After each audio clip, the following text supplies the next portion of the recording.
Deadpool. The hideous, heinous, hilarious hitman himself, Wade Wilson has enjoyed over 20 years of popularity. He's been a bad guy, an anti-hero, a superhero, an X-Man, and an Avenger. And after 4 solo series, nearly 40 mini-series, and 1 disastrous outing on celluloid, he's finally getting another shot in February 2016 in a hard R-rated Deadpool movie. And before you go, here are a few things you might not yet know about this character.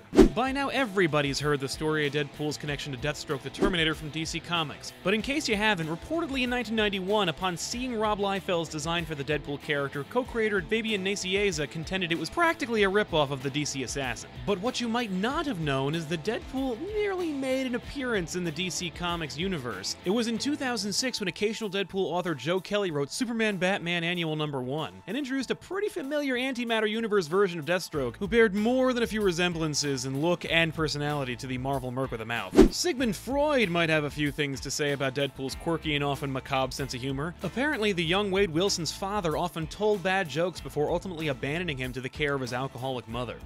Deadpool has knocked boots with a few notable characters from the Marvel Universe, including Black Widow, but not that Black Widow, Gwen Stacy, but to be fair, they were clones, X-Factor alum Siren, and freaking Death herself. It was this romantic entanglement that strengthened Deadpool's healing factor to unkillable status, as the Mad Titan Thanos cursed him with immortality in a jealous rage.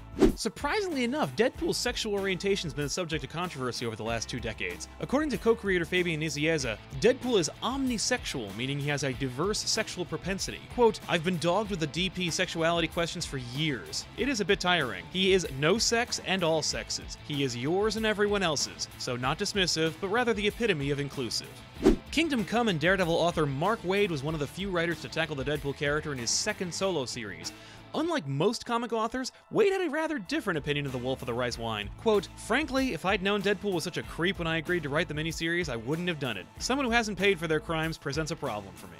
Woof. So now you can really sneak your chimichangas into the theater with confidence. And when Waid gives you that wink through the screen, you can have the certainty to wink back. Before he shoots you, of course. If you enjoyed this video, you learned something new, please give us a like and check out everything else we have to offer here on ComicPOP. See you next time.